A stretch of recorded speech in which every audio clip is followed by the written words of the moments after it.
Praise God. Okay, ಯೇಸು ಕ್ರಿಸ್ತನ ಹೆಸರಿನಲ್ಲಿ ನಿಮ್ಮನ್ನು ನಾನು ವಂದಿಸ್ತಾ ಇದ್ದೇನೆ. ಬನ್ನಿ, ನಾವು ಸ್ವಲ್ಪ ಹೊತ್ತು ದೇವರ ವಾಕ್ಯವನ್ನು ಧ್ಯಾನ ಮಾಡುವ. ಕರ್ತನು ಒಳ್ಳೆಯವನಾಗಿದ್ದಾನೆ. ಆತನು ತನ್ನ ವಾಕ್ಯದ ಮೂಲಕ ನಮ್ಮನ್ನು ಸಂತೈಸ್ತಾನೆ, ಕಟ್ಟುತ್ತಾನೆ, ಬಿಲ್ಡ್ ಮಾಡುತ್ತಾನೆ. ಅದರಿಂದ ಬನ್ನಿ, ದೇವರ ವಾಕ್ಯ ಎಂಬುವಂಥದ್ದು ಅದು ಆತ್ಮಿಕವಾದದ್ದು.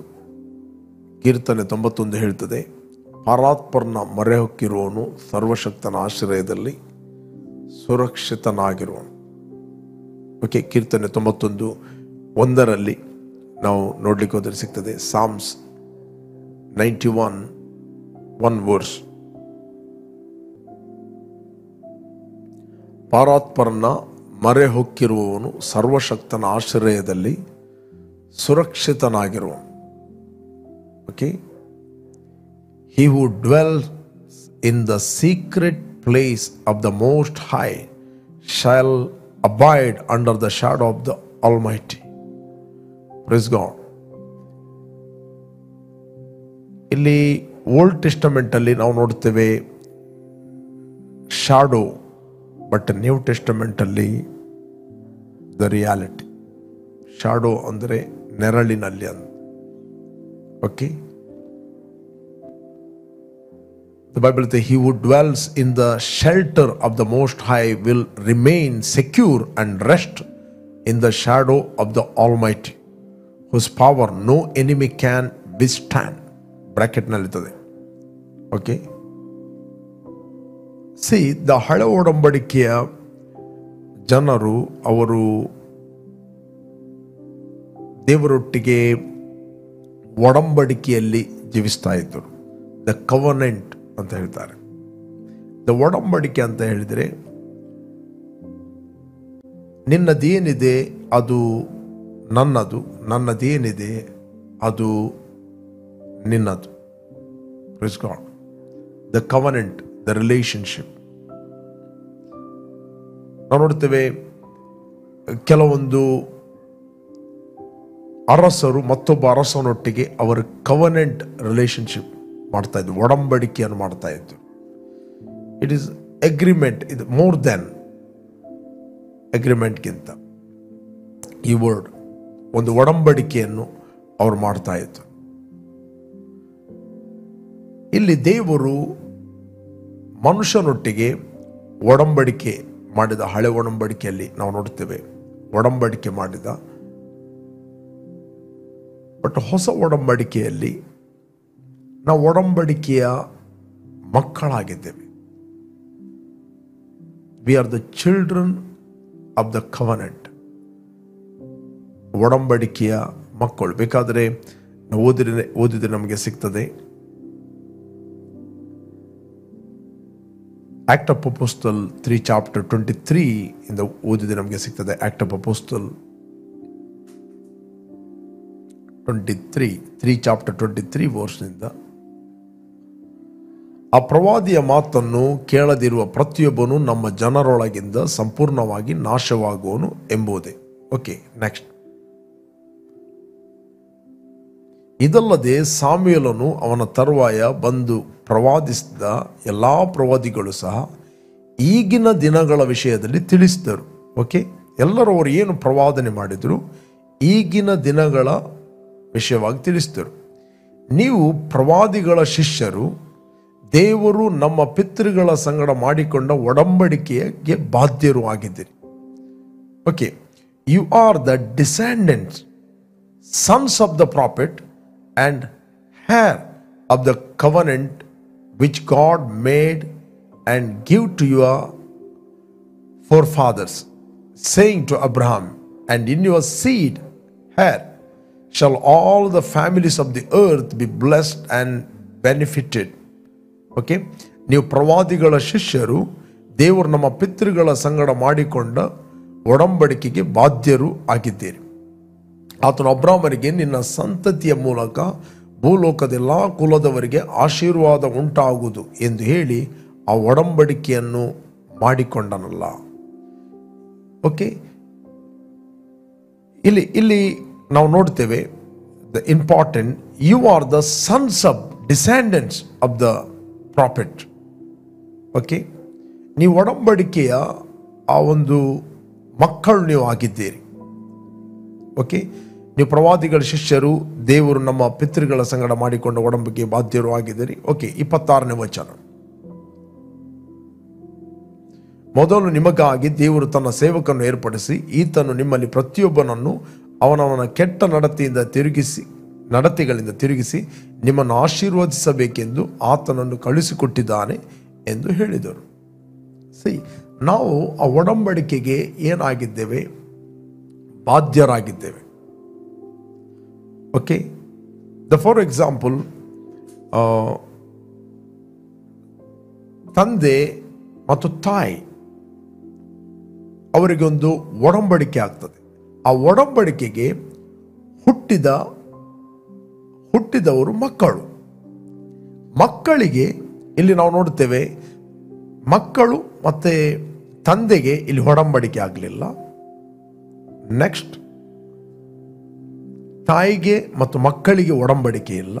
ಇಲ್ಲಿ ಒಡಂಬಡಿಕೆ ಇರುವಂಥದ್ದು ತಂದೆಗೆ ಮತ್ತು ತಾಯಿಗೆ. ತಂದೆ ಮತ್ತು ತಾಯಿಯ ಒಡಂಬಡಿಕೆಯ ಫಲ ಮಕ್ಕಳು. Praise God. ಪುನಃ ನಾನು ಹೇಳ್ತೇನೆ, ತಂದೆ ಮತ್ತು ತಾಯಿ ಇವರಿಗೆ ಒಡಂಬಡಿಕೆ ಆಗ್ತದೆ. ಆ ಒಡಂಬಡಿಕೆಯ ಫಲವಾಗಿ ಬಾಧ್ಯಸ್ಥರಾಗಿ ಮಕ್ಕಳು the fruit of that covenant ಅಂತ ಹೇಳ್ತಾರೆ. The fruit, heir. ಇವತ್ತು ನಾವು ಆ ಒಡಂಬಡಿಕೆಯ ಮಕ್ಕಳಾಗಿದ್ದೇವೆ. Praise God. ಅದಕ್ಕೋಸ್ಕರ ಬೈಬಲ್ ಹೇಳುತ್ತೆ, ನಾವು ತಿರುಗಿ ದಾಸತ್ವದಲ್ಲಿ ಸೇರದಂತೆ ನಾವು ದಾಸನ ಭಾವವನ್ನು ಹೊಂದಿದವರಲ್ಲ, ನಾವು ಮಗನ ಭಾವವನ್ನು ಹೊಂದಿದವರು. ಇಲ್ಲಿ ರೋಮನ್ಸ್ 8:15 ಹೇಳ್ತೆ, ನೀವು ತಿರುಗಿ ಭಯದಲ್ಲಿ ಬೀಳುವ ಹಾಗೆ ದಾಸನ ಭಾವವನ್ನು ಹೊಂದಿದವರಲ್ಲ, ಮಗನ ಭಾವವನ್ನು ಹೊಂದಿದವರಾಗಿದ್ದೀರಿ. ಈ ಭಾವದಿಂದ ನಾವು ದೇವರನ್ನು ಅಪ್ಪ, ತಂದೆ ಎಂದು ಕೂಗುತ್ತೇವೆ. ಓಕೆ, ನೆಕ್ಸ್ಟ್ ಏನು ಕರೀತೇವೆ? ಅಪ್ಪ, ತಂದೆ ಎಂದು ಕರೀತೇವೆ. ನಾವು ದೇವರ ಮಕ್ಕಳಾಗಿದ್ದೇವೆ ಎಂಬುದಕ್ಕೆ ಪವಿತ್ರ ಆತ್ಮನೇ ನಮ್ಮ ಆತ್ಮದೊಂದಿಗೆ ಸಾಕ್ಷಿ ಹೇಳುತ್ತಾನೆ. Praise God. ನಾವು ದೇವರ ಮಕ್ಕಳಾಗಿದ್ದೇವೆ, ನಾವು ಒಡಂಬಡಿಕೆಯ ಫಲವಾಗಿದ್ದೇವೆ. We are the fruit, heir, ಬಾಧ್ಯಸ್ಥರು ಆ ಒಡಂಬಡಿಕೆಯ. ಓಕೆ, ನಾವು ದೇವರ ಮಕ್ಕಳಾಗಿದ್ದೇವೆ ಎಂಬುದಕ್ಕೆ ಪವಿತ್ರ ಆತ್ಮ ನಮ್ಮ ಆತ್ಮದೊಂದಿಗೆ ಸಾಕ್ಷಿ ನುಡಿತಾನೆ. ನೆಕ್ಸ್ಟ್, ಮಕ್ಕಳಾಗಿದ್ದರೆ, ಬೈಬಲ್ ಹೇಳ್ತಿದೆ, ಮಕ್ಕಳಾಗಿದ್ದರೆ ಬಾಧ್ಯರಾಗಿದ್ದೇವೆ. Praise God. ಮಕ್ಕಳಾಗಿದ್ದ ನಾವೇನಾಗಿದ್ದೇವೆ? ಬಾಧ್ಯರಾಗಿದ್ದೇವೆ. ದೇವರಿಗೆ ಬಾಧ್ಯರು, ಕ್ರಿಸ್ತನೊಂದಿಗೆ ಬಾಧ್ಯರು. Praise God. ಹೇಗೆಂದರೆ ಕ್ರಿಸ್ತನಿಗೆ ಸಂಭವಿಸಿದ ಬಾಧೆಗಳಲ್ಲಿ ನಾವು ಪಾಲುಗಾರರಾಗಿರುವುದಾದರೆ ಆತನ ಮಹಿಮೆಯಲ್ಲಿ ಪಾಲುಗಾರರಾಗಿ. Praise God. ಇಲ್ಲಿ ನಾವು ನೋಡ್ತೇವೆ, ಮಕ್ಕಳಾಗಿದ್ದರೆ ನಾವು ಬಾಧ್ಯರು. ಒಂದು ತಂದೆಗೆ ಆಸ್ತಿ ಎಷ್ಟೇ ಇದ್ದರೂ ಕೂಡ ಅದರ ಬಾಧ್ಯಸ್ಥನು ಮಗನು. Praise God. ಮಗನೇನಾಗಿದ್ದಾನೆ? ಆತನು ಬಾಧ್ಯನಾಗಿದ್ದಾನೆ, ಹಕ್ಕುದಾರನಾಗಿದ್ದಾನೆ. ಏನು ತಂದೆಯದ್ದಿದೆ ಅದೆಲ್ಲವೂ ಹಕ್ಕಿನ ಪ್ರಕಾರ ಆ ಮಗನದ್ದು. Praise God. ಆ ಹಕ್ಕಿನ ಪ್ರಕಾರ ಮಗನದ್ದು. ಸ್ಪಿರಿಚುವಲಿ ನೀವೆಲ್ಲರೂ ಯೇಸುವನ್ನು ರಕ್ಷಕನು ಒಡೆಯನೆಂದು ಅಂಗೀಕಾರ ಮಾಡಿದ ನೀವು ಪ್ರತಿಯೊಬ್ಬ ವ್ಯಕ್ತಿ, ನೀವು ದೇವರ ಮಕ್ಕಳಾಗಿದ್ದೀರಿ. ನೀವು ಮಕ್ಕಳಾಗಿದ್ದರೆ ದೇವರಿಗೆ ನೀವು ಬಾಧ್ಯರು. Praise God. ದೇವರದ್ದು ಏನಿದೆ ಅದೆಲ್ಲವೂ ನಿಮ್ಮದಾಗಿದೆ. ಪುನಃ ನಾನು ಹೇಳ್ತೇನೆ, ದೇವರದ್ದು ಏನಿದೆ ಅದೆಲ್ಲವೂ ನಿಮ್ಮದಾಗಿದೆ. ಭೂಮಿಯು ಅದರಲ್ಲಿರುವ ಸಮಸ್ತವು ಯೆಹೋವನದ್ದು. ಬೇಕಾದ್ರೆ ನಾನು ಓದ್ತೇನೆ. 24ನೇ ಅಧ್ಯಾಯ 1ನೇ ವಚನ. ಕೀರ್ತನೆ 24:1. ಭೂಮಿಯು ಅದರಲ್ಲಿರುವ ಸಮಸ್ತವು ಯೆಹೋವನದ್ದು, ಲೋಕವು ಅದರ ನಿವಾಸಿಗಳು ಆತನವೇ. ಭೂಮಿ ಸೈತಾನದ್ದಲ್ಲ, ಅದರಲ್ಲಿರುವ ಸಮಸ್ತವು ಸೈತಾನದ್ದಲ್ಲ. ಓಕೆ, ನೀವೊಂದು ಲ್ಯಾಂಡಲ್ಲಿ ಇದ್ದೀರಿ, ಆ ಲ್ಯಾಂಡ್ ದೇವರದ್ದು. ಓಕೆ, ನೀವು ಯಾವ ಆಕಾಶದ ಕೆಳಗೆ ಯಾವ ದೇಶದಲ್ಲಿ ಯಾವ ಭೂಮಿಯಲ್ಲಿದ್ದೀರಿ ಫಸ್ಟ್ ನಮಗೆ ಗೊತ್ತಿರಬೇಕು, ಅದು ದೇವರದ್ದು. ಹಾಗಾದರೆ ದೇವರದ್ದು ಯಾರದಂದರೆ ಅದು ನಿಮ್ಮದು. ಯಾಕೆ ನಾನು ಈ ಮಾತನ್ನು ಹೇಳ್ತೀನಿ ಅಂತ ಹೇಳಿದರೆ, ಇವತ್ತು ಅನೇಕರು ಈ ಒಂದು ಪ್ರಕಟಣೆ ಇಲ್ಲದೆ ಇರುವ ಕಾರಣ they are so many people are demon conscious, sickness conscious, witchcraft conscious, ಮತ್ತು ಅಟ್ಯಾಕ್ ಕಾನ್ಷಿಯಸ್. ನನಗೆ ಯಾರು ಏನೋ ಮಾಡ್ತಾ ಇದ್ದಾರೆ, ಯಾವಾಗಲೂ ಅಟ್ಯಾಕ್ ಅಟ್ಯಾಕ್ ಅಟ್ಯಾಕ್, ಯಾವಾಗಲೂ ಮಾಡುತ್ತಾರೆ ಡೆಲಿವರೆನ್ಸ್ ಡೆಲಿವರೆನ್ಸ್ ಡೆಲಿವರೆನ್ಸ್, ನನಗೆ ಬಿಡುಗಡೆ ಬೇಕು ಬಿಡುಗಡೆ ಬೇಕು ಬಿಡುಗಡೆ ಬೇಕು, ಡೆಲಿವರೆನ್ಸ್ ಬೇಕು. C the wrong mentality. ಯಾವುದು ರೈಟ್ ಆದ ಸಂಗತಿಗಳನ್ನು ಕೇಳದೆ, ರೈಟ್ ಆದ ಸಂಗತಿಗಳನ್ನು ಬಿಲೀವ್ ಮಾಡದೆ, ರೈಟ್ ಆಗಿ ರಿಲೇಷನ್ಶಿಪ್ಪನ್ನು ಬಿಲ್ಡ್ ಮಾಡದಿದ್ದ ಕಾರಣ ಯಾವಾಗಲೂ ಈ ಕಾನ್ಷಿಯಸ್. ಎಲ್ಲಿ ಹೋದರೂ ಮನೆಗೆ ಹೋಗಿ ತಿನ್ನುವಾಗ ಒಂದು ಕಾನ್ಷಿಯಸ್, ರೈಟ್. ಹೋಟೆಲಿಗೆ ಹೋಗಿ ತಿನ್ನಲಿಕ್ಕೆ ಭಯ, ಯಾರ ಮನೆಗೆ ಹೋಗಿ ತಿನ್ನಲಿಕ್ಕೆ ಭಯ. ಯಾರಾದರೂ ಒಟ್ಟಿಗೆ ಆಫೀಸಲ್ಲಿ ಕೆಲಸ ಮಾಡುತ್ತಾರೆ, ಅವನು ಯಾವನಾದರೂ ಸ್ವಲ್ಪ ಶೇರ್ ಮಾಡಿದರೆ ಅವನದು ತಿನ್ನಲಿಕ್ಕೆ ಭಯ. ಇಲ್ಲಿ ಬೈಬಲ್ ಹೇಳುತ್ತೆ, ಭೂಮಿಯು ಅದರಲ್ಲಿರುವ ಸಮಸ್ತವು ಯಾವನದ್ದು. ಇದೇ ಸ್ಕ್ರಿಪ್ಚರನ್ನು ಹಿಡಿದು ಅಪೊಸ್ತಲ ಪೌಲ ಪ್ರೀಚ್ ಮಾಡ್ತಾನೆ. ಬೇಕಾದರೆ ಓದುವ 10ನೇ ಅಧ್ಯಾಯ 25ನೇ ವಚನ, 10ನೇ ಅಧ್ಯಾಯ 25ನೇ ವಚನ, ಕೊರಿಂಥರಿಗೆ ಬರೆದ ಪತ್ರಿಕೆ, ಕೊರಿಂಥಿಯನ್ 10 chapter 25 verse. ಪ್ರತಿಯೊಬ್ಬನು ತನ್ನ ಹಿತವನ್ನು ಚಿಂತಿಸದೆ, ಕೆಲವೊಮ್ಮೆ ನಮಗೆ ರೆವಲ್ಯೂಷನ್ ಇರ್ತದೆ, ಬಟ್ ರೆವಲ್ಯೂಷನ್ ಇಲ್ಲದವರನ್ನು ಕೂಡ ನಾವು ಸೇರಿಸಬೇಕು ಅಂಟಿಲ್ ದಿ ಗ್ರೋ. ಇದರಲ್ಲಿ ನನ್ನ ತಾತ್ಪರ್ಯ ಏನಂತ ಹೇಳಿದ್ರೆ, ಗಾಡ್ ಹಸ್ called as walk in love. ನನಗೆ ಗೊತ್ತಿದೆ ಅಂತ ಹೇಳಿಕೊಂಡು ಇನ್ನೊಬ್ಬರನ್ನು ಡೌನ್ ಮಾಡಲಿಕ್ಕೆ ಆಗುವುದಿಲ್ಲ. ಬಟ್ ದೇವರು ಪ್ರತಿಯೊಬ್ಬರನ್ನು ಪ್ರೀತಿ ಮಾಡುತ್ತಾನೆ. ಈ ಸಣ್ಣವರಲ್ಲಿ ಯಾರನ್ನು ಕೂಡ ತಾತ್ಸಾರ ಮಾಡಬೇಡ್ರಿ ಅಂತ ಬೈಬಲ್ ಹೇಳ್ತದೆ. ಇಲ್ಲಿ ಬೈಬಲ್ ಇದೆ, ಪ್ರತಿಯೊಬ್ಬನು ತನ್ನ ಹಿತವನ್ನು ಚಿಂತಿಸದೆ ಪರಹಿತವನ್ನು ಚಿಂತಿಸಲಿ. ಕಟುಕರ ಅಂಗಡಿಯಲ್ಲಿ ಮಾರುವಂಥದ್ದು ಏನಿದ್ದರೂ, ರೈಟ್, ಇಂಗ್ಲಿಷ್ ಅಲ್ಲಿದೆ regarding meat offer to idols ಅಂತ. Eat anything that is sold in the meat market without asking any question for the sake of your conscience. The problem in the conscious. ನಾನು ಹೇಳಿದೆ ಅಲ್ಲ, which craft conscious, attacking conscious, sickness conscious, ಇದನ್ನು develop ಮಾಡಿದ್ದಾರೆ. ಅಂಥದ್ದೇ ಪುಸ್ತಕಗಳನ್ನು ಓದುವುದು. ದೇವರೊಟ್ಟಿಗೆ ಸಂಬಂಧ ಏನು? ಮಕ್ಕಳಾಗಿದ್ದರೆ ಬಾಧ್ಯರು. ಈ ಒಂದು ರಿಲೇಶನ್ಶಿಪ್ ಅನ್ನು ಮೇಂಟೈನ್ ಮಾಡುವುದನ್ನು, ಆ ಲೈಟ್ ನಿಮ್ಮ ಒಳಗೆ ಬರುವುದನ್ನು ಬಿಟ್ಟು, ಬಾಧ್ಯರಂದರೆ ಏನ್ರಿ? ಭೂಮಿ ಅದರಲ್ಲಿರುವ ಸಮಸ್ತವು ದೇವರದ್ದು, ಆತನದ್ದು ಏನಿದೆ ನಮ್ಮದು, ಬಾಧ್ಯರು. ಮುಂದೆ ನಾನು ಓದ್ತೇನೆ. ಪ್ರತಿಯೊಬ್ಬನು ತನ್ನ ಹಿತವನ್ನು ಚಿಂತಿಸದೆ ಪರಹಿತವನ್ನು ಚಿಂತಿಸದೆ ಕಟುಕರ ಅಂಗಡಿಯಲ್ಲಿ ಮಾರುವಂಥದ್ದು ಏನಿದ್ದರು ಅದನ್ನು ಮನಸ್ಸಿನಲ್ಲಿ ಸಂಶಯ ಹುಟ್ಟಿಸುವ ವಿಚಾರಣೆ ಮಾಡದೆ ತಿನ್ನಿರಿ ಅಂತ ಹೇಳ್ತದೆ. ಭೂಮಿಯು ಅದರಲ್ಲಿರುವ ಸಮಸ್ತವು ಕರ್ತನದಾಗಿದೆ ಅಲ್ಲವೇ? ಯಾಕೆ ಇಡೀ ದಿನ ಭಯ ಪಡುವಂಥದ್ದು? ಒಂದು ಲ್ಯಾಂಡ್ ತೆಗೆದುಕೊಂಡ್ರು, ಯಾರೋ ಹೇಳಿದರು ಸುಳ್ಳುಗಳನ್ನು, ಆ ಲ್ಯಾಂಡಲ್ಲಿ ಏನೋ ಶಾಪ ಇದೆ, ಆ ಲ್ಯಾಂಡಲ್ಲಿ ಏನೋ ತಾಪತ್ರೆ ಇದೆ. 100 ಜನರು ಅದು ಕೇಳ್ತಾರೆ, ವಾಕ್ಯ ಓದುವುದಿಲ್ಲ. ನೀವು ವಾಕ್ಯವನ್ನು ತಿಳಿಯದೆ 100 ಜನರದ್ದು ಕೇಳಿದ ಕಾರಣ ಸಮಸ್ಯೆ.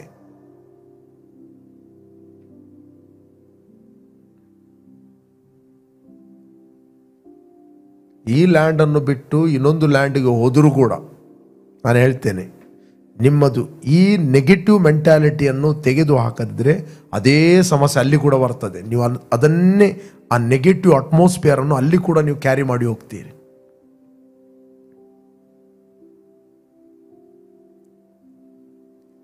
ಆ ನಕಾರಾತ್ಮಕ ಒಂದು ಮೆಂಟ್ಯಾಲಿಟಿಯನ್ನು ನೀವು ಮಾತ್ರ ಅಲ್ಲ, ಇತರರನ್ನು ನೀವು ಡಿಸ್ಟ್ರಾಯ್ ಮಾಡ್ತೀರಿ. Praise God. Always the which craft conscious. Bible ಇಷ್ಟು ವಾಕ್ಯ ಬರೆಯಲ್ಪಟ್ಟಿದೆ. ಹಳೆ ಒಡಂಬಡಿಕೆಯಲ್ಲಿ ಒಡಂಬಡಿಕೆಗೆ ಬಾಧ್ಯಸ್ಥರು, ಹಳೆ ಒಡಂಬಡಿಕೆಯಲ್ಲಿ, ಹೊಸ ಒಡಂಬಡಿಕೆಯಲ್ಲಿ ಮಕ್ಕಳು. ಉಪದ್ರವವು ನಿನ್ನ ಗುಡಾರದ ಬಳಿಗೆ ಬರುವುದಿಲ್ಲ, ಯಾವ ಕೇಡು ನಿನಗೆ ಸಂಭವಿಸುತ್ತಿಲ್ಲ. ವಾಕ್ಯವನ್ನು ನಂಬಬೇಕಲ್ವಾ? ಸತ್ಯವನ್ನು ನಾವು ನಂಬಿದರೆ ಸತ್ಯ ನಮಗೆ ಕೇಡಿಯವು ಗುರಾಣಿಯಾಗಿ ಆತ್ಮಿಕ ಲೋಕದಲ್ಲಿ ಬೇಲಿಯಾಗಿ ನಿಲ್ಲುತ್ತದೆ. ಹಳೆ ಒಡಂಬಡಿಕೆ, ನಿನ್ನೆ ನಾನು ಸಂಡೆ ಮಾತಾಡ್ತಾ ಇದ್ದೆ ಸೆಕೆಂಡ್ ಮೆಸೇಜಲ್ಲಿ, ಯೋಬನ ಗ್ರಂಥದಲ್ಲಿ ನಾವು ನೋಡಲಿಕ್ಕೆ ಹೋದರೆ ನಮಗೆ ಸಿಗ್ತದೆ ಆತ್ಮಿಕ ಲೋಕದಲ್ಲಿ ಏನು ನಡೆಯುತ್ತೆ ಅಂತ. ದೇವರು ಸೈತಾನಿಗೆ ಕೇಳ್ತಾನೆ, ಎಲ್ಲಿಂದ ಬಂದು? ಭೂಲೋಕದಲ್ಲೆಲ್ಲ ತಿರುಗಿ ಅಲ್ಲಲ್ಲಿ ಇದ್ದುಕೊಂಡು ಬಂದೇನು? ಹೌದಾ, ನನ್ನ ಸೇವಕನಾದ ಯೋಬನ ಮೇಲೆ ಗಮನವಿಟ್ಟಿಯಾ? ಹೌದು, ಇಟ್ಟೆ. ದೇವರಲ್ಲಿ ಅವನಿಗೆ ಸರಿಸಮಾನು ಭೂಲೋಕದಲ್ಲಿ ಯಾರು ಕೂಡ ಇಲ್ಲ. ಅವನು ಭಕ್ತನು, ದೇವರಲ್ಲಿ ಭಯಭಕ್ತಿಯುಳ್ಳ ವ್ಯಕ್ತಿ, ಆತನು ಕೆಟ್ಟದನ್ನು ನಿರಾಕರಿಸುವ ಆತನು ನಿರ್ದೋಷಿ. ಓಕೆ, 4 ಸಂಗತಿಗಳನ್ನು ದೇವರು ಅವನ ಬಗ್ಗೆ ಹೇಳ್ತಾನೆ. ಅವನು ದೇವರಲ್ಲಿ ಭಯಭಕ್ತಿಯುಳ್ಳವನು, ಅವನು ಕೆಟ್ಟದನ್ನು ನಿರಾಕರಿಸುವವನು, ಅವನು ನಿರ್ದೋಷಿ, ಆತನು ಯಥಾರ್ಥ ಚಿತ್ತನು ಅಂತ ದೇವರು ಹೇಳ್ತಾನೆ. ಯಥಾರ್ಥ ಚಿತ್ತನು ಆಗುತ್ತಾನೆ, ಆಗಿದ್ದಾನೆ ಹೇಳ್ತಾನೆ. ಯಾಕೆ? ದೇವರೊಟ್ಟಿಗೆ ಆತನು ಸಂಬಂಧವನ್ನು ಬೆಳೆಸಿದ ಕಾರಣ ಅವನ ಸುತ್ತಲೂ ಬೇಲಿ. ಬಟ್ ಆ ಬೇಲಿಯ ಹೊರಗೆ ನಿಂತುಕೊಂಡು ಸೈತಾನ ಒಂದು ಸುಳ್ಳು ಬಿಸಾಡ್ತಾನೆ. ಆ ಸುಳ್ಳು ನಿಮ್ಮ ನೇಬರ್ನ ಮುಖಾಂತರ ಬರಬಹುದು, ಸುಳ್ಳು ನಿನ್ನ ಕ್ಲೋಸ್ ಫ್ರೆಂಡ್ನ ಮುಖಾಂತರ ಬರಬಹುದು. ಸ್ಪಿರಿಚುವಲ್ ವರ್ಲ್ಡಲ್ಲಿ ಅವನು ಬೇಲಿಯ ಹೊರಗಿದ್ದಾನೆ. ನ್ಯಾಚುರಲ್ ವರ್ಲ್ಡಲ್ಲಿ ನಿನಗೆ ಕಾಣುವಂಥದ್ದು ಫಿಸಿಕಲ್ ರಲ್ಮಲ್ಲಿ ನಿನ್ನ ಫ್ರೆಂಡ್, ನಿನ್ನ ಕೊಲೀಗ್, ನಿನ್ನ ತಮ್ಮ, ಅಣ್ಣ, ಅಕ್ಕ.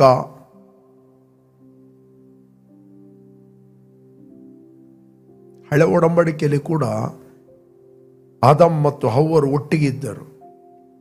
ನಾವು ನೋಡ್ತೇವೆ, ಆದಾಮನ ಹತ್ರ ದೇವರು ಮಾತಾಡಿದ್ದ, ಹವ್ವ ಮತ್ತೆ ಬಂದಳು.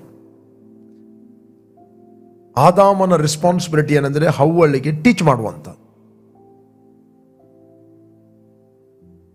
ಸೈತಾನ ಬಂದು ಮಾತಾಡಿದ್ದು ಆದಾಮನ ಹತ್ರ ಅಲ್ಲ, ಆದಾಮನ ಹತ್ರ ಮಾತಾಡಿದವನ್ನ ಕಾಸ್ಟ್ ಔಟ್ ಮಾಡ್ತಾನೆ. ಆತನು ಫಿಸಿಕಲ್ ರಲ್ಮ್ ಅಲ್ಲಿ ನೋಡ್ತೇವೆ, ಸರ್ಪದ ರೂಪದಲ್ಲಿ ಬಂದ, ಮಾತಾಡಿದ. ಈ ತೋಟದಲ್ಲಿರುವ ಯಾವ ಮರದ ಹಣ್ಣನ್ನು ದೇವರು ತಿನ್ನಬಾರದೆಂದು ಹೇಳಿದ್ದು ನಿಜವೋ ಅಂತ ಕೇಳಿದ. ಅವನಿಗೆ ಗೊತ್ತುಂಟು ಒಂದು ಮರದ ಹಣ್ಣನ್ನು ತಿನ್ನಬಾರದಂತ ಹೇಳಿದಾರಂತ. ಕೆಲವರು ನಿಮ್ಮ ಬಾಯಿಂದ ನೆಗೆಟಿವ್ ಬರುವುದಕ್ಕೋಸ್ಕರ ಬಾಯಿ ಬಿಡಿಸುವ ಕೆಲವು ವ್ಯಕ್ತಿಗಳಿರ್ತಾರೆ. ನೀವು ಅನಿಸ್ತೀರಿ ನಾವು ಸುಮ್ಮನೆ ಇರಬೇಕು, ಏನು ನೆಗೆಟಿವ್ ಮಾತಾಡಬಾರದಂತ. ನಿಮಗೆ ಉಲ್ಟ ಕ್ವಶನ್ ಹಾಕಿ ನಿಮ್ಮ ಬಾಯಲ್ಲಿ ನೆಗೆಟಿವ್ ಬರುವ ಹಾಗೆ ಮಾಡ್ತಾರೆ. ಮತ್ತೆ ಅದೇ ವ್ಯಕ್ತಿಗಳು ಹೋಗಿ ಇನ್ನೊಬ್ಬರ ಹತ್ರ ಹೇಳ್ತಾರೆ, ಇವನು ಇಂತ ಹೇಳ್ತಾ ಇದ್ದ ಅಂತ. ಮತ್ತೆ ಹಿಡಿ, ನಿನಗೂ ಅವನಿಗೂ ಜಗಳವೇ, ಹೇಗೆ ನೀನು ಹೇಳಿದೆ ಅಂತ ಅಷ್ಟೇ.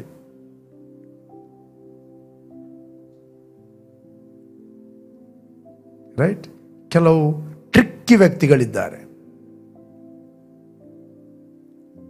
ಸೈತಾನು ಬೇಲಿಯ ಹೊರಗೆ ಇದ್ದುಕೊಂಡು ಅವರನ್ನು ಉಪಯೋಗಿಸ್ತಾನೆ. ರೈಟ್? ಅವ್ರಿಗೆಲ್ಲ ಗೊತ್ತುಂಟು. ಬಟ್ ನಿಮ್ಮ ಬಾಯಲ್ಲಿ ರಾಂಗ್ ಆನ್ಸರ್ ಬರುವ ಹಾಗೆ ಮಾಡಿ ನೆಕ್ಸ್ಟ್ ಅದನ್ನು ರೆಕಾರ್ಡ್ ಮಾಡಿ ಬೇರೆಯವರು ಕಳಿಸುವವರಿದ್ದಾರೆ. ಅದಕ್ಕೆ ಫೋನ್ ಸ್ವಲ್ಪ ಕಡಿಮೆ ಮಾಡಿ. ಫೋನಲ್ಲಿ ಯಾರಿಗೂ ಆನ್ಸರ್ ಕೊಡ್ಲಿಕ್ಕೆ ಹೋಗ್ಬೇಡ್ರಿ. ಇವತ್ತು ಅನೇಕ ಕುಟುಂಬಗಳು ಮುರಿಯುವಂಥದ್ದು ಬಿಕಾಸ್ ಆಫ್ ಫೋನ್. ಕೆಲವೊಮ್ಮೆ ಸೈತಾನು ಬೇಲಿಯ ಹೊರಗಿದ್ದುಕೊಂಡು ಯಾರನ್ನು ಉಪಯೋಗಿಸಿ ನಿಮ್ಮ ಫೋನ್ನ ಮೂಲಕ ಮಾತಾಡಿ, ಕೆಲವರು ಏನು ಮಾಡ್ತಾರೆ, ನೀವು ಮಾತಾಡಿದ್ದು ಮಾತ್ರ ಅವ್ರು ಇರ್ತಾರೆ, ಅವರು ಮಾತಾಡೋದಿಲ್ಲ. ಆಗ ಆ ಅರ್ಧ ರೆಕಾರ್ಡನ್ನು ಯಾರ್ಯಾರಿಗೆ ನಿಮ್ಮ ರಿಲೇಟಿವ್ ಕಳಿಸ್ತಾರೆ, ನೋಡಿ ಅವನು ನೋಡಿ ಹೀಗೆ ಮಾತಾಡ್ತಾ ಇದ್ದ ಅಂತ. ಎಷ್ಟು ಕುಟುಂಬಗಳು ಒಡೆದು ಹೋಗಿದೆ.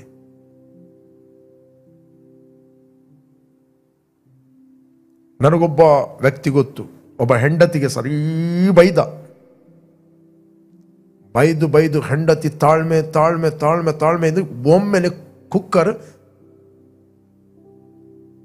ಅದಾಗಿ ಅವಳಿಗೆ ಏನು ಮಾಡೋದು ಗೊತ್ತಿಲ್ಲ. ಎಷ್ಟಂತ ಸಹಿಸುವುದು ಆಕೆ ಪಾಪ. ಇವನು ಮಾತಾಡಿದ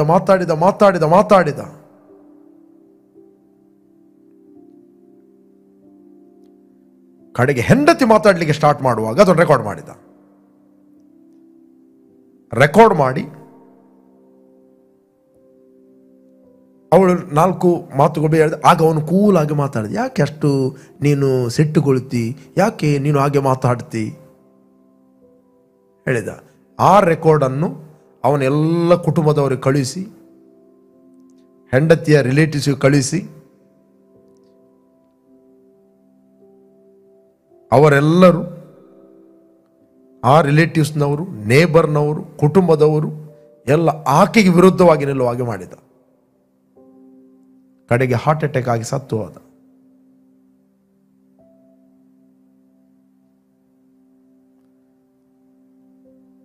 ಸುಳ್ಳು ಎಂಬುವಂಥದ್ದು ಅದು ಅನೇಕರನ್ನು ಡಿಸ್ಟ್ರಾಯ್ ಮಾಡುತ್ತದೆ. ಅಪಪ್ರಚಾರ ಇದು ಸೈತಾನ್ನ ಒಂದು ಟ್ರಿಕ್.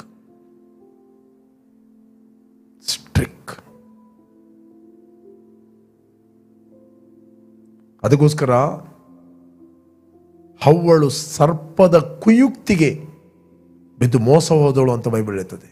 She was deceived.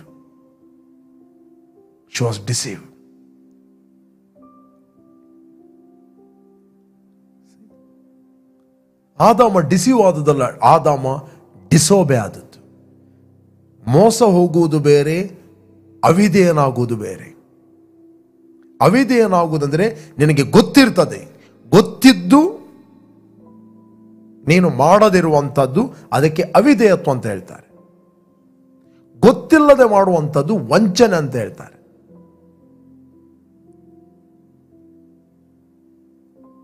ಅಲ್ಲಿ ನಾವು ಬೇಕಾದ್ರೆ ಓದುವ ಜನಸಿಸ್ ಆದಿಕಾಂಡ 3ನೇ ಅಧ್ಯಾಯದಲ್ಲಿ 1ನೇ ವಚನದಲ್ಲಿ ನಾವು ಓದುವ 3ನೇ ಅಧ್ಯಾಯ 1ನೇ ವಚನ. ಯೆಹೋವ ದೇವರು ಉಂಟು ಮಾಡಿದ ಎಲ್ಲ ಭೂಜಂತುಗಳಲ್ಲಿ ಸರ್ಪವು ಯುಕ್ತಿ ಉಳ್ಳದಾಗಿತ್ತು. ಅದು ಸ್ತ್ರೀಯ ಬಳಿಗೆ ಬಂದು, ಏನವ್ವ, ತೋಟದಲ್ಲಿರುವ ಯಾವ ಮರದ ಹಣ್ಣನ್ನು ನೀವು ತಿನ್ನಬಾರದೆಂದು ದೇವರು ಅಪ್ಪಣೆ ಕೊಟ್ಟಿರುವುದು ನಿಜವೋ ಎಂದು ಕೇಳಲು. ಕೆಲವರು ನಿಮ್ಮ ಬಾಯಿ ಬಿಡಿಸ್ತಗೋಸ್ಕರ ಹೀಗೆಲ್ಲ ಕೇಳ್ತಾರೆ. ಅವನು ಗೊತ್ತುಂಟು ಒಂದು ಮರದ ತಿನ್ನಬಾರದಂತ ಹೇಳಿದಾರಂತ.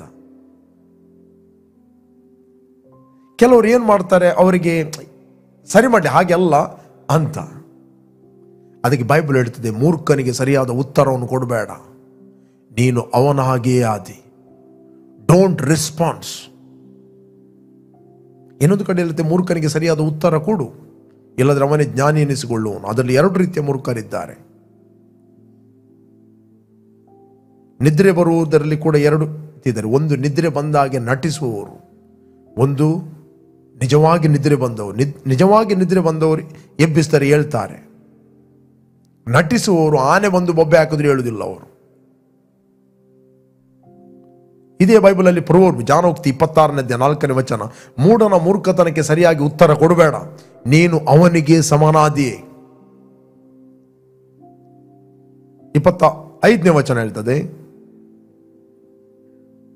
ಮೂಢನ ಮೂರ್ಖತನಕ್ಕೆ ಸರಿಯಾಗಿ ಉತ್ತರ ಕೊಡು, ತನ್ನನ್ನು ಜ್ಞಾನಿಯೆಂದೆನಿಸಿಕೊಂಡವನು. ನೆಕ್ಸ್ಟ್ ಹೇಳ್ತದೆ. ಇಲ್ಲಿ ನಾವು ನೋಡ್ತೇವೆ ಜನಸಿಸ್ 3 ಚಾಪ್ಟರ್. ಓಕೆ, 2ನೇ ವಚನ ಓದುವ. ಕೇಳಲು ಸ್ತ್ರೀಯು, ತೋಟದಲ್ಲಿರುವ ಮರಗಳ ಹಣ್ಣುಗಳನ್ನು ನಾವು ತಿನ್ನಬಹುದು, ಆದರೆ ತೋಟದ ಮಧ್ಯದಲ್ಲಿರುವ ಈ ಮರದ ಫಲದ ವಿಷಯವಾಗಿ ಇದನ್ನು ತಿನ್ನಲು ಕೂಡದು, ಮುಟ್ಟಲು ಕೂಡದು, ತಿಂದರೆ ಸಾಯುವಿರಿ ಎಂದು ದೇವರು ಹೇಳಿದ್ದಾನೆ ಅಂದಳು. ಆಗ ಸರ್ಪವು ಸ್ತ್ರೀಗೆ, ನೀವು ಹೇಗೂ ಸಾಯುವುದಿಲ್ಲ. ಸುಳ್ಳು ಹೇಳಿದ. ಒಂದು ಸುಳ್ಳು, ನೀವಿದರ ಹಣ್ಣನ್ನು ತಿಂದಾಗಲೇ ನಿಮ್ಮ ಕಣ್ಣುಗಳು ತೆರೆಯುವು, ಇದು ಸತ್ಯ. ನೀವು ದೇವರಂತೆ ಆಗಿ ಒಳ್ಳೆಯದರ ಕೆಟ್ಟದರ ಭೇದವನ್ನು ಅರಿತವರಾಗಿರಿ, ಇದು ದೇವರಿಗೆ ಚೆನ್ನಾಗಿ ಗೊತ್ತುಂಟು ಅಂದಿತ್ತು. Okay, next. ಆಗ ಸ್ತ್ರೀಯು ಆ ಮರದ ಹಣ್ಣು ತಿನ್ನುವುದಕ್ಕೆ ಉತ್ತಮವಾಗಿ, ನೋಡುವುದಕ್ಕೆ ರಮ್ಯವಾಗಿಯೂ, ಜ್ಞಾನೋದಯಕ್ಕೆ ಅಪೇಕ್ಷಿಸತಕ್ಕದಾಗಿ ಇದೆ ಎಂದು ತಿಳಿದು ಅದನ್ನು ತೆಗೆದುಕೊಂಡು ತಿಂದವಳು. ಸಂಗಡ ಇದ್ದ ಗಂಡನಿಗೆ ಕೊಡಲು ಅವನು ತಿಂದವನು. ಗಂಡ ಎಲ್ಲಿ ಇದ್ದ? ಪಕ್ಕದಲ್ಲೇ ಇದ್ದ. ಪಿಕ್ಚರ್ ಸ್ಟೋರಿಯಲ್ಲಿ ಏನು ಅವಳು ಒಬ್ಬಳೇ ತಿನ್ನುವುದು, ಗಂಡ ದೂರ. ಅವರಿಗೆ ಅಂತ ಬಿಸ್ನೆಸ್ ಇತ್ತು, ಆಫೀಸ್ ಇತ್ತು ಅಲ್ಲಿ, ಗಂಡ ದೂರ ಹೋಗ್ಲಿಕ್ಕೆ.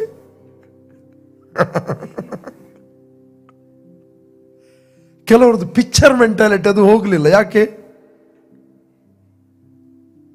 ಅವ್ರಿಗೆ ಯಾವ ಆಫೀಸ್ ಕಂಪನಿ ಇರಲಿಲ್ಲ ಬೆಳಿಗ್ಗೆ ಎದ್ದುಕೊಂಡು ಕೆಲಸಕ್ಕೆ ಹೋಗಲಿಕ್ಕೆ. ಅವರು ಒಟ್ಟಿಗೆ ಇದ್ದರು. ಇಲ್ಲಿ ಸತ್ಯವೇದವನ್ನು ಓದುವಾಗ ಕ್ಲಿಯರ್ ಓದಬೇಕು. ಆಗ ಸ್ತ್ರೀಯು ಆ ಮರದ ಹಣ್ಣು ತಿನ್ನುವುದಕ್ಕೆ ಉತ್ತಮವಾಗಿ, ನೋಡುವುದಕ್ಕೆ ರಮ್ಯವಾಗಿಯೂ, ಜ್ಞಾನೋದಕ್ಕೆ ಅಪೇಕ್ಷಿಸತಕ್ಕದಾಗಿಯೂ ಇದೆ ಎಂದು ತಿಳಿದು ಅದನ್ನು ತೆಗೆದುಕೊಂಡು ತಿಂದಳು. ಸಂಗಡ ಇದ್ದ, ದೂರದಲ್ಲಿದ್ದ ಅಲ್ಲ, ಸಂಗಡ ಇದ್ದ ಗಂಡನಿಗೂ ಕೊಡಲು ಅವನು ತಿಂದನು. ಗಂಡನಿಗೆ ಗೊತ್ತಿತ್ತು, ಈಕೆ ಡಿಸೀವ್ ಆದಳು. ಸಮ್ಟೈಮ್ಸ್ ಕೆಲವರಿಗೆ ಸತ್ಯ ಗೊತ್ತಿದ್ದರೂ ಯಾರನ್ನೋ ಮೆಚ್ಚಿಸೋಗೋಸ್ಕರ ಅವರು ವಿಧೇಯರಾಗ್ತಾರೆ. ವಂಚಿಸಲ್ಪಟ್ಟವರಿಗೆ ಮೆಚ್ಚಿಸೋಗೋಸ್ಕರ ಅವಿಧೇಯರಾಗ್ತಾರೆ. ಇದು ನಾನು ಹೇಳಿದಲ್ಲ, ಆದಾಮ ಡಿಸೀವ್ ಆದದ್ದಲ್ಲ, ಹವ್ವ ವಂಚನೆಗೆ ಒಳಪಟ್ಟದಂತ. 2 ಸ್ಕ್ರಿಪ್ಚರ್ ನಾನು ತೋರಿಸ್ತೇನೆ ನಿಮಗೆ. Number one 2 chapter, 1 Timothy 2 chapter 13ರಲ್ಲಿ ಓದುವ. ಮೊದಲು ನಿರ್ಮಿತನಾದವನು ಆದಾಮನಲ್ಲವೇ, ಆಮೇಲೆ ಹವ್ವಳು. ನೆಕ್ಸ್ಟ್, ಇದಲ್ಲದೆ ಆದಾಮನು ವಂಚನೆಗೆ ಒಳಬೀಳಲಿಲ್ಲ, ಸ್ತ್ರೀಯು ವಂಚನೆಗೆ ಒಳಬಿದ್ದು ಅಪರಾಧಿಯಾದಳು. And it was not Adam was deceived, but the woman who was led astray and fell into sin. 1 Timothy 2ನೇ ಅಧ್ಯಾಯ 14ನೇ ವಚನ, ಇದಲ್ಲದೆ ಆದಾಮನು ವಂಚನೆಗೆ ಒಳಬೀಳಲಿಲ್ಲ, ಸ್ತ್ರೀಯು ವಂಚನೆಗೆ ಒಳಬಿದ್ದು ಅಪರಾಧಿಯಾದಳು. ವಂಚನೆ, ಡಿಸೆಪ್ಷನ್. ಯಾಕೆ ಅನೇಕರು ಡಿಸೀವ್ ಆಗ್ತಾರೆ ಅಂತ ಹೇಳಿದ್ರೆ, ವಂಚನೆ ಆಗ್ತದೆ, ಸ್ಕ್ರಿಪ್ಚರ್ ನಾಲೆಜ್ ಇಲ್ಲ. ದೇವರ ವಾಕ್ಯ ಎಲ್ಲಿ ಇರುವುದಿಲ್ಲವೋ ವಂಚಿಸಲ್ಪಡ್ತಾಳೆ. ನಿನ್ನಲ್ಲಿ ಪವಿತ್ರಾತ್ಮ ವರಗಳು ಎಷ್ಟೇ ಇರಬಹುದು, ಅನೇಕರು ಪವಿತ್ರಾತ್ಮನ ವರಗಳನ್ನು ಮಾತ್ರ ಅಪೇಕ್ಷಿಸ್ತಾರೆ, ಬಟ್ ದೇವರ ವಾಕ್ಯವನ್ನು ರಿಜೆಕ್ಟ್ ಮಾಡ್ತಾರೆ. ದೇವರ ವಾಕ್ಯವನ್ನು ಯಾರು ಪ್ರೀತಿಸ್ತಿಲ್ಲ ಅಂಥವರ ಪ್ರಾಫೆಸಿಯನ್ನು ಕೇಳಬೇಡ್ರಿ. Any prophecy comes according to the word of God. The Bible ಹೇಳ್ತದೆ ಜಡ್ಜ್ ದ ಪ್ರಾಫೆಸಿ ಅಂತ ಹೇಳ್ತದೆ. Judge the prophecy. ಇವತ್ತು ಅನೇಕರು ಪ್ರಾಫೆಸಿಗಳಿಂದ ಮೋಸ ಹೋಗಿದ್ದಾರೆ. ಬೇಕಾದ 2 ಸ್ಕ್ರಿಪ್ಚರ್ ನಾನು ತೋರಿಸಬಹುದು. 1ನೇದ್ದು 12ನೇ ಅಧ್ಯಾಯದಲ್ಲಿ 25ನೇ ವಚನದಿಂದ ಓದಿ ನಮಗೆ ಸಿಗ್ತದೆ. 1ನೇ ಕೊರಿಂಥ 22ರಿಂದ ಓದುವ ನಾವು. What is the prophecy gift? ಆದ್ದರಿಂದ ವಾಣಿಗಳನ್ನು ಆಡುವುದು ನಂಬುವವರಿಗೆ ಸೂಚನೆ ಆಗಿದೆ ಹೊರತು ನಂಬದವರಿಗೆ ಸೂಚನೆ ಅಲ್ಲವೆಂದು ನಾವು ತಿಳ್ಕೊಳ್ಳಬೇಕು. ಆದರೆ ಪ್ರವಾದನೆಯು ನಂಬದವರಿಗೋಸ್ಕರವಲ್ಲ, ನಂಬುವವರಿಗೋಸ್ಕರವಾಗಿದೆ. ನೆಕ್ಸ್ಟ್, ಹೀಗಿರುವಲ್ಲಿ ಸಭೆಯಲ್ಲಿ ಒಂದೇ ಸ್ಥಳದಲ್ಲಿ ಕೂಡಿ ಬಂದಾಗ ಎಲ್ಲರೂ ವಾಣಿಗಳನ್ನಾಡಿದರೆ ಈ ವರವನ್ನು ಹೊಂದದಿರುವ ಸಭೆಯವರು ಅಥವಾ ಕ್ರಿಸ್ತ ನಂಬಿಕೆ ಇಲ್ಲದವರು ಒಳಗೆ ಬಂದು ನೋಡಿ ನಿಮಗೆ ಹುಚ್ಚು ಹಿಡಿದಿದೆ ಎಂದು ಹೇಳುವುದಿಲ್ಲವೋ? ಓಕೆ, ಆದರೆ ನೀವೆಲ್ಲರೂ ಪ್ರವಾದಿಸ್ತಿರಲು ಕ್ರಿಸ್ತ ನಂಬಿಕೆ ಇಲ್ಲದವನಾಗಲಿ ಈ ವರವಿಲ್ಲದವನಾಗಲಿ ಒಳಗೆ ಬಂದರೆ ಅವನೆಲ್ಲರ ಮಾತನ್ನು ಕೇಳಿ ತಾನು ಪಾಪಿ ಎಂಬ ಅರಿವನ್ನು ಹೊಂದುವನು, ಎಲ್ಲರ ಮಾತಿನಿಂದ ಪರಿಶುದ್ಧನಾಗುವ. ನೆಕ್ಸ್ಟ್, ಅವನ ಹೃದಯದ ರಹಸ್ಯಗಳು ಬಯಲಾಗುವು ಮತ್ತು ಅಡ್ಡ ಬಿದ್ದು ದೇವರನ್ನು ಆರಾಧಿಸಿ ದೇವರು ನಿಜವಾಗಿ ನಿಮ್ಮಲ್ಲಿದ್ದಾನೆಂಬುದು ಪ್ರಚುರಪಡಿಸುವನು. ಓಕೆ, ಹಾಗಾದ್ರೆ ಸಹೋದರೇ, ನೀವು ಕೂಡಿ ಬಂದಿರುವಾಗ ಒಬ್ಬನು ಹಾಡುವುದು, ಒಬ್ಬನು ಉಪದೇಶ ಮಾಡುವುದು, ಒಬ್ಬನು ತನಗೆ ಪ್ರಕಟವಾದನ್ನು ತಿಳಿಸುವುದು, ಒಬ್ಬನು ವಾಣಿಯನ್ನಾಡುವುದು, ಒಬ್ಬನು ಅದರ ಅರ್ಥವನ್ನು ಹೇಳುವುದು ಉಂಟಷ್ಟೇ.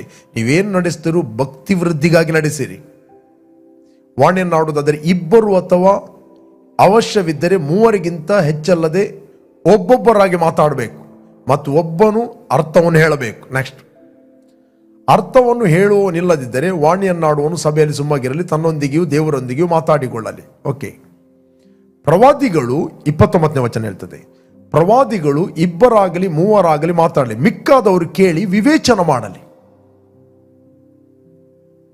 ಓಕೆ, 29ನೇ ವಚನ ಹೇಳ್ತದೆ. ನಾನು ಇಂಗ್ಲಿಷ್ನಲ್ಲಿ ಕಿಂಗ್ ಜೇಮ್ಸ್ ವರ್ಷನ್ ಅಲ್ಲಿ ಓದ್ತೇನೆ. King James, let 2 or 3 prophets speaks and let the others judge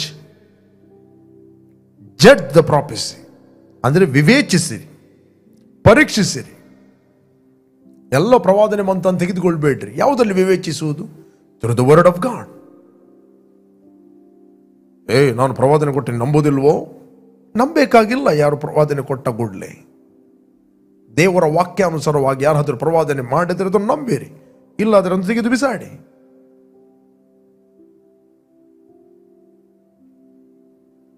okay, ಬೇಕಾದ್ರೆ ನಾವು ಥೆಸಲೋನಿಕ 5ನೇ ಅಧ್ಯಾಯದಲ್ಲಿ ಓದಿ ನಮಗೆ ಸಿಗ್ತದೆ 21ನೇ ವಚನ. ಥೆಸಲೋನಿಕ 20ರಲ್ಲಿ ನಾವು ಓದುವ, ಪವಿತ್ರಾತ್ಮನನ್ನು ನಂದಿಸಬೇಡ್ರಿ, ಪ್ರವಾದನೆಗಳನ್ನು ಹಿನ್ನಯಿಸಬೇಡ್ರಿ. ನೆಕ್ಸ್ಟ್, ಆದರೆ ಎಲ್ಲವನ್ನು ಪರಿಶೋಧಿಸಿ ಒಳ್ಳೆಯದನ್ನು ಭದ್ರವಾಗಿ ಹಿಡಿದುಕೊಳ್ಳಿರಿ. Test all things, hold fast what is good. ಆದರೆ ಎಲ್ಲವನ್ನು ಪರಿಶೋಧಿಸಿ ಒಳ್ಳೆಯದನ್ನೇ ಭದ್ರವಾಗಿ ಹಿಡಿದುಕೊಳ್ಳಿರಿ. But test all things carefully so you can recognize what is good. Hold firmly to that which is good. Praise God. Okay, ನಾನು ನಿಮ್ಗೆ ಎನ್ಕರೇಜ್ ಮಾಡುತ್ತೇನೆ, don't be deceived. ಭೂಮಿಯು ಅದರಲ್ಲಿರುವ ಸಮಸ್ತವು ದೇವರದ್ದಾಗಿದೆ. ಪ್ರೇರೆ, ನೀವು ಯಾರು ಅರ್ಧದಲ್ಲಿ ಕೇಳ್ತಾ ಇದ್ದೀರಿ, ಫಸ್ಟಿನಿಂದ ವಾಕ್ಯವನ್ನು ಕೇಳ್ರಿ. ನಾನು ಯಾವ ಕಾಂಟೆಸ್ಟಲ್ಲಿ ಮಾತಾಡ್ತಾ ಇದ್ದೇನೆ ಅಂತ ನಿಮಗೆ ಕ್ಲಿಯರ್ ಅರ್ಥ ಆಗ್ತಾ ಇದೆ. ಅದಕ್ಕೋಸ್ಕರ ಯಾವಾಗಲೂ ಸನ್ ಕಾನ್ಷಿಯಸ್ ಆಗಿರಿ. Demon conscious, sickness conscious, witchcraft conscious, bondage conscious ಆಗಬೇಡ್ರಿ. ಈ ಒಂದು ರಿಲೇಷನ್ಶಿಪ್ಪನ್ನು ದೇವರೊಟ್ಟಿಗೆ ಬಿಲ್ಡ್ ಮಾಡಿರಿ. ನಾನು ಹೇಳ್ತೀನಿ, ನೀವು ಇದ್ದ ಹಾಗೆ ಇರುವುದಿಲ್ಲ. You will walk in freedom. Okay, ಯಾರು ನೀವು ಫಸ್ಟ್ ಟೈಮ್ ವೀಕ್ಷಿಸ್ತಾ ಇದ್ದೀನಿ, ನಾನು ನಿಮಗೋಸ್ಕರ ಪ್ರಾರ್ಥಿಸ್ತೇನೆ. ನೀವು ಇಷ್ಟರವರೆಗೆ ಯೇಸುವನ್ನು ರಕ್ಷಕನು ಒಡೆಯನೆಂದು ನೀವು ಅಂಗೀಕಾರ ಮಾಡಲಿಲ್ಲ, ನಿಮ್ಮ ಜೀವಿತವನ್ನು ದೇವರಿಗೆ ಕಮಿಟ್ ಮಾಡಿರಿ. Will pray for you.